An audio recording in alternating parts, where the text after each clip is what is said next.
Hello. In this video, I'm going to go over the materials that you will have to run a Time of War at Origins or Gen Con in 2025. And I'm going to explain how to just start running a mission. So first off, here we have all the documents you'll have. I will merge these into one master PDF soon. And at this point, almost all of these are printed off, laminated, and put into a folder for you. And they are organized in the folder in different files.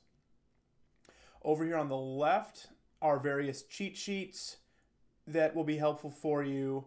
NPCs, pre-generated characters, because we're doing pre-generated characters. We're not making characters, and so forth. Over on the right, we have our actual mission write-ups. There's going to be 3 missions. Yeah, and those will all be prepared for you. So first thing you want to do is set up your table, put out your PCs, put out the cheat sheets for the players, get your cheat sheets for yourself organized, wait for people to show up. When they show up, engage in small talk, get to know them. And once you start, ask them what they know about Battletech. Maybe they all know everything there is to know about Battletech. Maybe some people are here, they've only played MechWarrior Online, they don't know anything about the lore.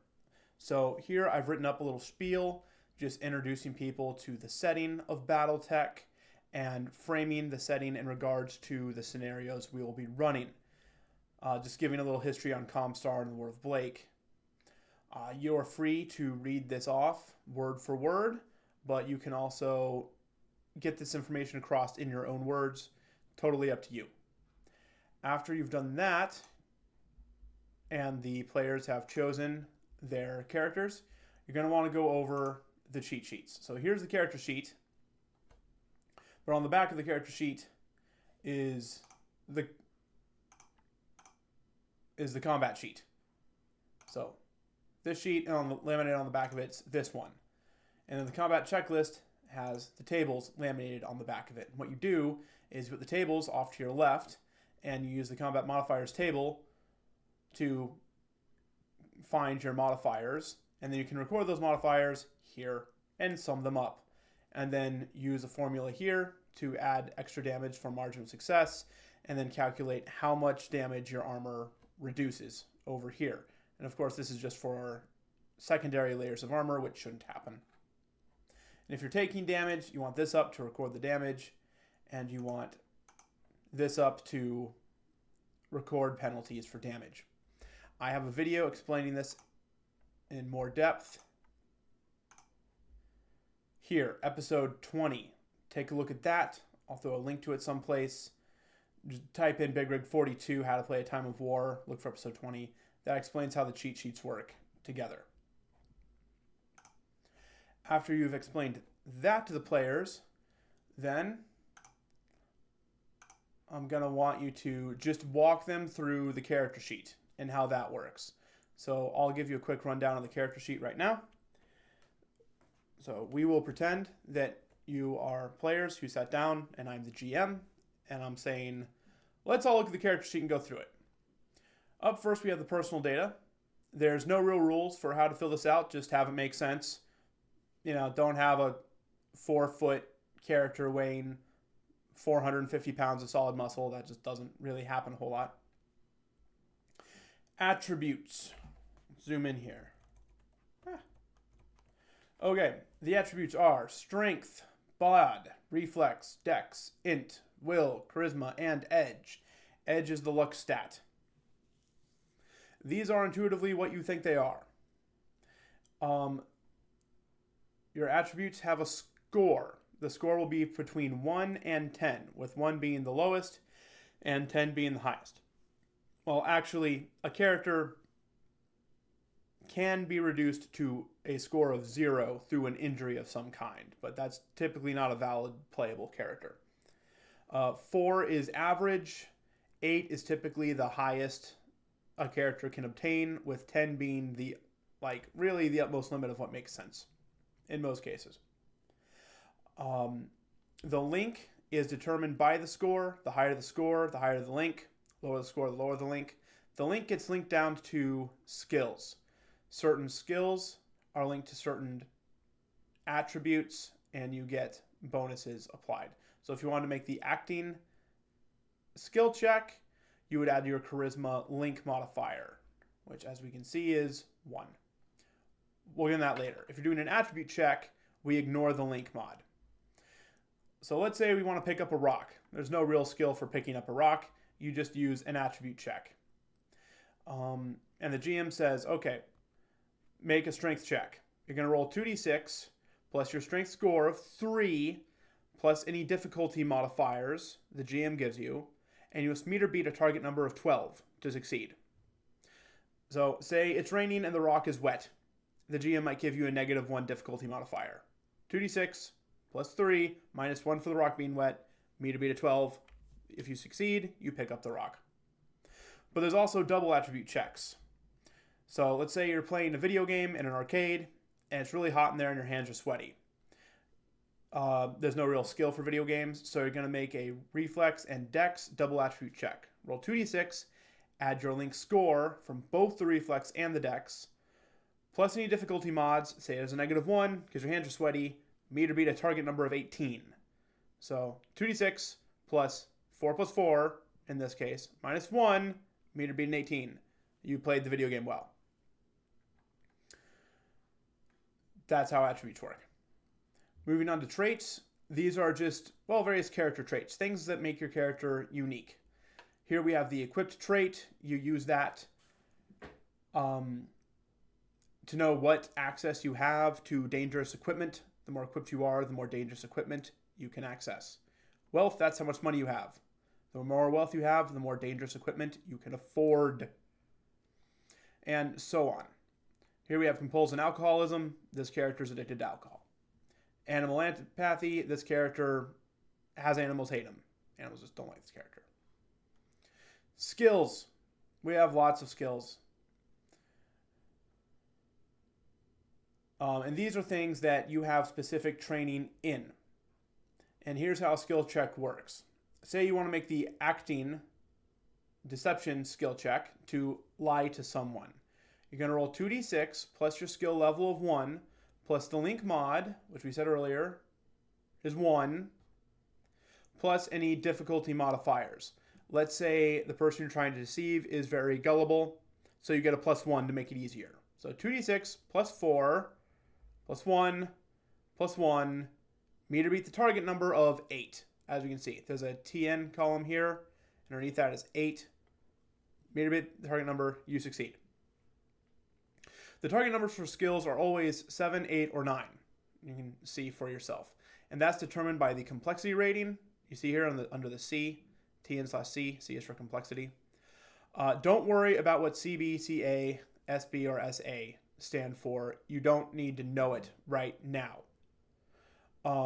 Just understand S stands for simple. It's a simple action. Simple actions take roughly 2.5 seconds to do. That will be important for combat because a combat turn lasts for 5 seconds. So you get 2 simple skill checks in 1 combat turn. Complex actions take roughly 5 seconds to do. So you get only 1 complex action in a combat turn.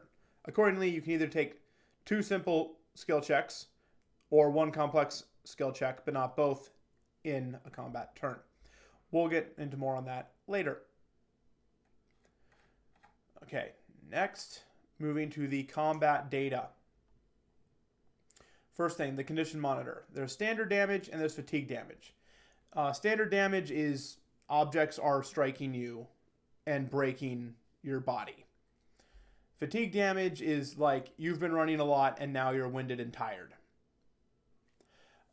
There are penalties for taking damage. As you take damage, you fill off these bubbles.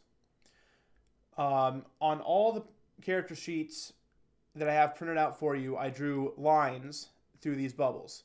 I divided the standard damage into 4 quadrants. If you're in the first quadrant, you get a -1 to almost everything you do. If you're in the second quadrant, a -2, and so on.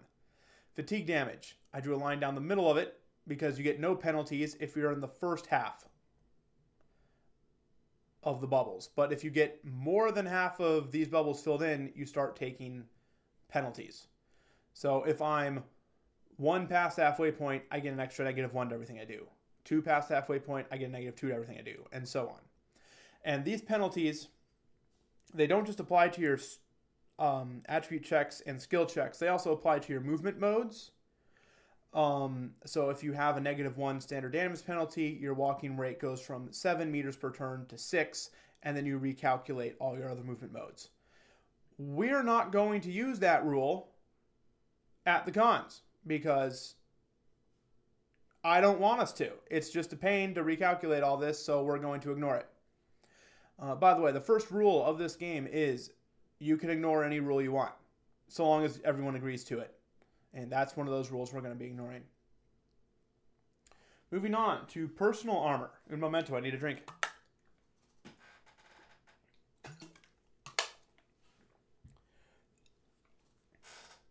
Okay. You notice there's different slots here for different types of armor. If we were using the hit location rules, you'd have armor for your chest, your legs, your arms, your head, your face, your hands, your feet. But we're not doing that. So whatever armor you have on your torso is just the armor that you have. That's where all the attacks go. So this Comstar suit has a barrier rating here, bar. Bar stands for barrier armor rating. And you notice the open paren M/B/E/X. That stands for melee / ballistic / energy / explosive. Those are the 4 types of damage. And we have armor against those 4 types of damage. So bar 4, that refers to melee. There's a bar of 4 against melee. Bar of 6 against ballistic, 5 against energy, 4 against explosives. That's how that works. Moving down to weapon, let's look at the rifle, AX-22. The skill just comes from the small arm skill, because the rifle's a small arm. And as for the grenades down at the bottom, the skill is thrown weapons. Moving on to the next thing, AP/BD. AP stands for armor penetration. Base damage is BD. Now notice the armor penetration is 4B. That stands for 4 ballistic, meaning the rifle does 4 ballistic armor penetration. So if this character were to shoot himself, that AP of 4B would be compared to the bar of 6 against ballistic. And since 6 is 2 greater than 4, the armor will reduce the incoming damage by 2. And that incoming damage is the base damage of 4B. The B in this context stands for burst fire. That means the weapon can fire 1 bullet or several, namely 15. See, burst 15. But we're not getting into the burst fire rules right now. Range, these are the range brackets. Short, medium, long, and extreme. These are in meters.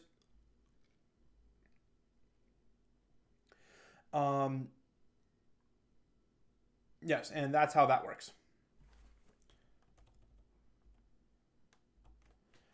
Okay, that's the character sheet. After you do that, you're going to want to answer any questions from the players and then walk the players through a mock combat. Just throw a Battletech map sheet table on the down if you want on the table. Tongue-tied. Put a Battletech map sheet on the table if you want. Put a couple of minis on the table and walk them all through combat.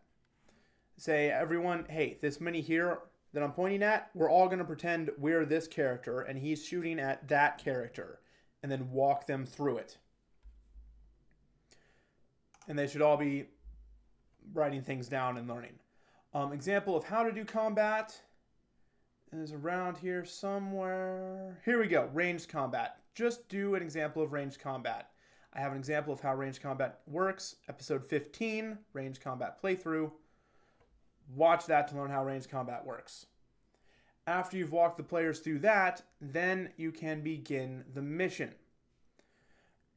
Things you'll want to teach the players as they're playing in the mission are how to throw grenades. I've got rules for grenades here. Yeah. So grenade rules are down here. Melee formulas. Melee is a little weird, so I got some The rules are here for it. The rules are on page 175, but I have logical reconstruction, so you don't have to read paragraphs and paragraphs. Here, damage, personal scale, fighting, tactical scale. In mission 3, we have the players going up against a very small tank and some very small drones, but those are technically tactical scale units, and they're being attacked by, well, the characters who are personal scale units, so that makes things a little wonky. Here are the rules for it. If you don't want to deal with all these rules, don't use the tank and drones. Just throw more personal scale people at them. I have that written down someplace for you. Okay, and that's the basics. Yeah, here we have NPC to PC's combat ratios. Got some rules for you. I haven't had time to play test these yet, but based on my past experience running this game, this is a good starting point. If you feel like it's too easy and they're going through the game too fast, just throw in more bad guys. If it's too hard, throw in less bad guys. You're going to have to experiment with this on the fly a little bit. Okay. And last thing, if you're new to this game, this series teaches you all you need to know and more. This episode 2 on the character sheet's a good one. It goes into more in depth than what I explained just now. We're not doing character creation, so don't worry about any of that. Attribute checks, skill checks, goes real in depth. Combat phases, there's a good one to watch. These ones might not be too important. Ranged combat, melee combat, watch that. Okay, good.